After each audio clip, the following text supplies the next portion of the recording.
What's going on, guys? We have a pretty eventful week here in War of the Visions, and honestly, probably the thing I'm most excited for here is the raid. So let's go into the raid real quick.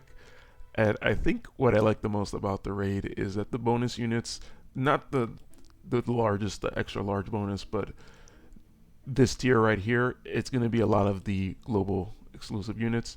And my girl Ibara here is actually going to be pretty good for this raid, so I definitely am going to be working on her and building her up. So I am super excited about that. Of course, we have the return of our global units, global first units, whatever you want to call them. I'm kind of seeing this as a little bit of a last hurrah, more so than like a really amazing banner going on here. The banners are actually not terrible. We do have a 12% chance of Fryevia and the selected unit, so they're not going to give us the full 25% because all of these are 100 cost, except for Fryevia. But I think that's a pretty fair chance of getting a unit that you want.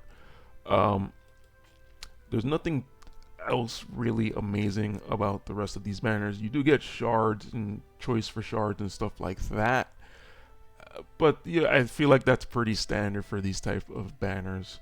But we did come off of last time getting a selection ticket, so I am not really complaining about that. To me, it's kind of just completing the collection at this point. Um, I'm not entirely sure if all these units are still going to be viable. They are definitely getting upgrades, but I'm not sure how viable they're going to be. And of course, we do have the same kind of thing here. We do have the guaranteed 5 steps so that you can sort of complete your collection here. I am missing a good handful of these cards, but I don't think I'm necessarily clamoring for any of these cards that I'm missing. I kind of do want the Dwayne card and the Sylvie card, but I don't think I'm going to be pulling for them during this time period. I'm super glad that I do have the Sylvie card. I did go for that the first time. Not the Sylvie card, the Esther card. Uh, I'm super glad that I went for that the first time through, and I feel like that card might still be a pretty good one for people because that gives the uh, slashing resist piercing rate up. I think that's still super useful, and I think it gives unit attack resistance up. So I know that's a very popular one. So if you don't have this card, definitely a good time to pull it because obviously it applies for the lightning asterisk, the new asterisk that we got. So I think this card is probably still worth pulling for if you're kind of just looking at this and just like, oh, there's too much for me. That's definitely there as a choice. Um, as far as this new VC, personally, I don't really love it. I do like the Esper. The Espers seems pretty good. I'm just thinking of it in terms of like a guild raid or a PvP perspective, or PvE perspective, because it has both Water Eater and it also has the Lightning Imperil. So I think that's actually really good. So definitely something that I would want to get in the future, but I don't think I would pull for this. Granted, the effects are actually really good. Slash attack 42, reaction block rate 32, critical damage up is sort of okay. But I feel like vision cards have gotten just so hard to deal with and sort of trying to fit them into teams. Like, yeah, definitely it's going to be good for like Lightning Asterisk, but honestly, so the limited effect is going to be for Lightning. Maybe it's Lightning Asterisk, no, Lightning. Okay, which I think that part of it is really good, but then the fact that it's also a job VC, I feel like that is actually just restricting it more than it's doing anything. And I'm kind of feeling like these job VCs are kind of being more restrictive than really opening up possibilities like we kind of originally wanted them to, because you kind of have to think first of the job types before you think of what units you want to use it for. And honestly, I feel like if you can think of the units first and then the VC, that would be a better way to approach VCs. And and overall, I'm kind of feeling like these VCs are a little bit more restrictive lately. So I'm not necessarily liking them as much anymore. Or not so much liking them. It's just I'm not really feeling motivated to pull for them just because of that. Okay, so kind of the other thing too that's good with the global units is that we are getting their bingo boards. We usually don't get bingo boards, but because some of them have weapons associated with them, their bingo boards are coming back. Um, that's good, but like also when it comes to these global units, their mind spheres are not shared with each other, so they're in general a little bit harder to build than the normal like collab unit or limited unit. So it's sort of like it's good to get the bingo board, but it's a little bit of a trade-off because they each have their own individual mind spheres. So building one of these units from scratch, you do get the little bonus here of these, but you're kind of missing out on a shared mind sphere type situation. So it's kind of a little bit of a balance there. It's just like okay to me. So sort of the other thing that I'm personally going to focus on is Ibarra. So I do have Sylvie. She's just not built. I'm probably not going to focus on building her quite yet, but I am definitely going to try to build up Ibara. She does have a decent transcendence going on, so I'll definitely do that. And I'm in the wrong thing right here. But her master ability is also going to be pretty good. So I'm just going to go ahead and do that right now. And with the magic of editing, we're going to be able to see exactly what we get from that. Alright, so not only are we getting her Master Ability 2 abilities, but we're also getting another copy of her book, so we're going to be able to get the +1 for her book. So we'll take a look at that also. But let's see what we have here in terms of her Master Ability. There's a lot going on here. Spiritual Possession is going to get an upgrade. Honestly, I think it's probably better to just take a look at War of the Visions calc over here. And I'll just read that off. Her Master Ability 2. So not only is Spiritual Possession, but also Fall of the Night. I don't see Fall of the Night mentioned here, so that might be a mistake. But for Spiritual Possession, it's going to bestow a barrier on self that negates a certain amount of damage. So I was taking a look at that earlier. That's going to be the same kind of HP shield, like that 7500 HP shield. So I think that's actually going to be a very good improvement for her. So that's definitely pretty awesome. She's going to get an HP increase of 10 extra percent. No, 20 extra percent. So she's going to get 10 for ally, for lightning ally, and then 20 for herself. So that's actually really good. Lightning attack stays the same. Acquired AP up stays the same. AoE resistance stays the same. So the difference for her abilities over here.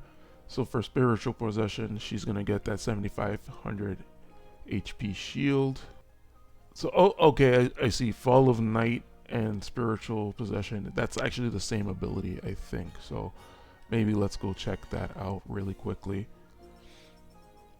So there's the book. That's going to be awesome. Looking forward to that. So it looks like she's going to have a decent amount of increases for her.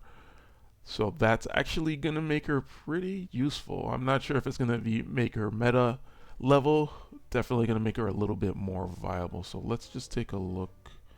Let's just kind of go into any of these quests here. And then let's go into Ibara.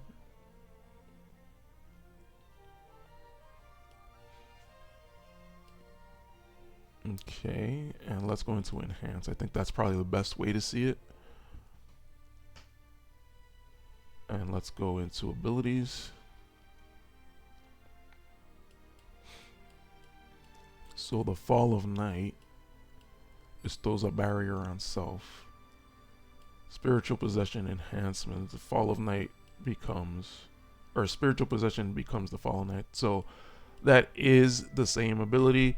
And then so the reason I didn't realize that is because the same thing with Demonic Whale becoming Wailing Storm. So that's going to be part of her. So I'm going to transcend her right now, actually. Lightning Shroud.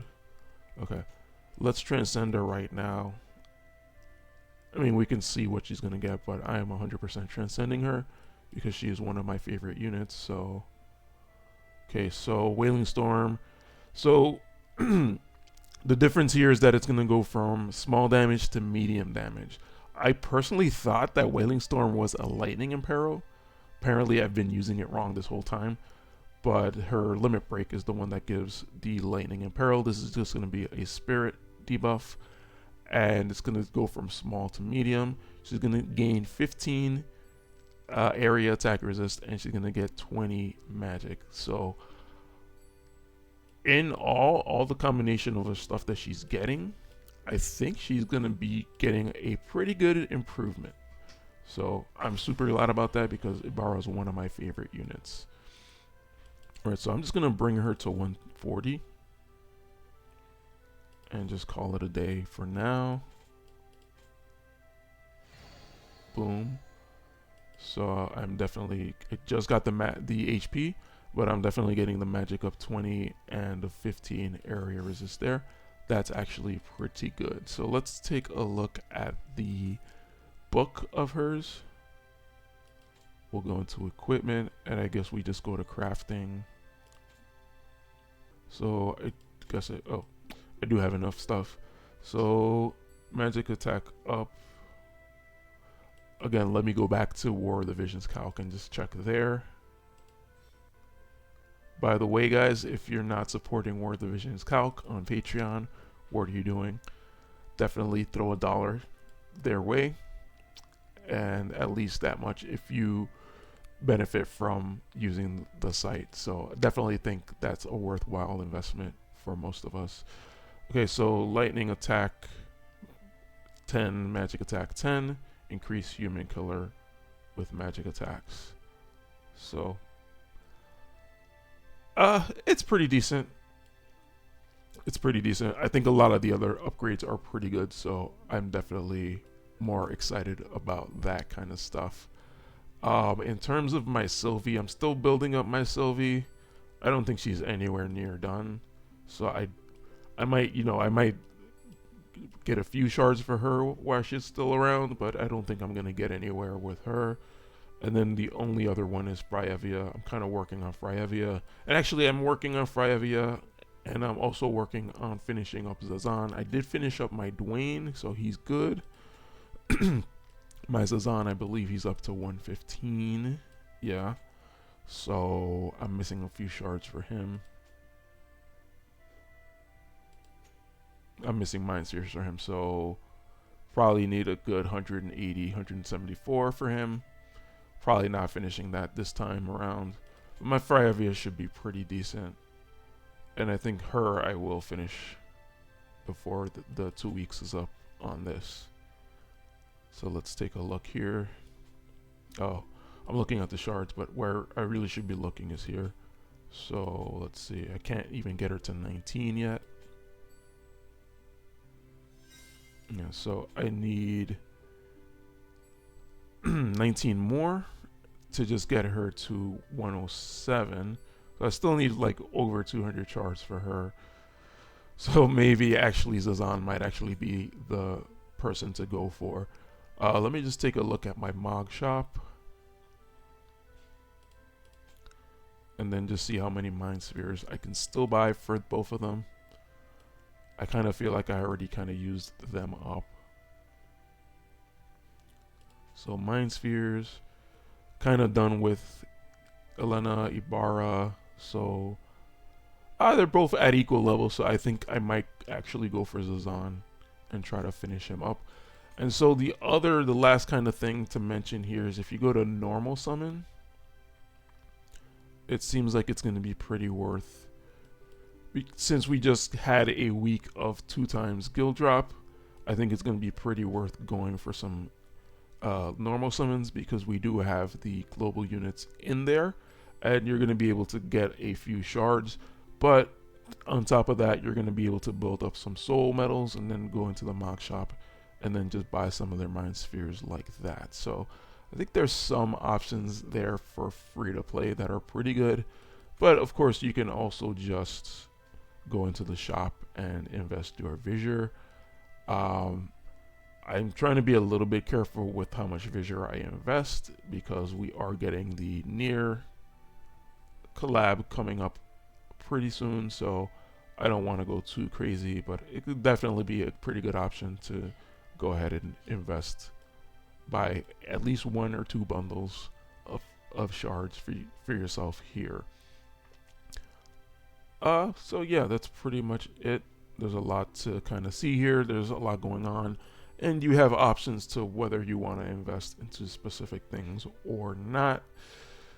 If you have the lightning asterisk, he's definitely getting some good support here, so definitely worth investing in as well. All right, guys. So let me end it there. I hope you guys are still enjoying the game. Um, yeah, they're still providing some pretty good content for us. So, you know, gonna keep supporting as much as I can, and just gonna keep enjoying. There's some new stuff coming up with the Nier coming soon, and we're still missing the Veritas of the Wind. We're still missing like Bronwell. So there's kind of still stuff that we know about, but you know how it's gonna be mostly unpredictable from here on out. I kind of feel like we're gonna get another Final Fantasy collab pretty soon, considering that we got a couple like kind of back to back. So I wouldn't be surprised if that stuff does happen, that we just get an insane amount of collabs. I would love for them to accelerate it a little bit more, because there's a lot more units that we can get from other Final Fantasy games, so even the ones that repeat. So it would be nice to get more just reruns, and even if it's a new collab. But I think at this point we're going to be mostly seeing reruns, just because there's very few actual Final Fantasy games left. Okay, let me end it there. I'll catch you guys in the next one. Peace out.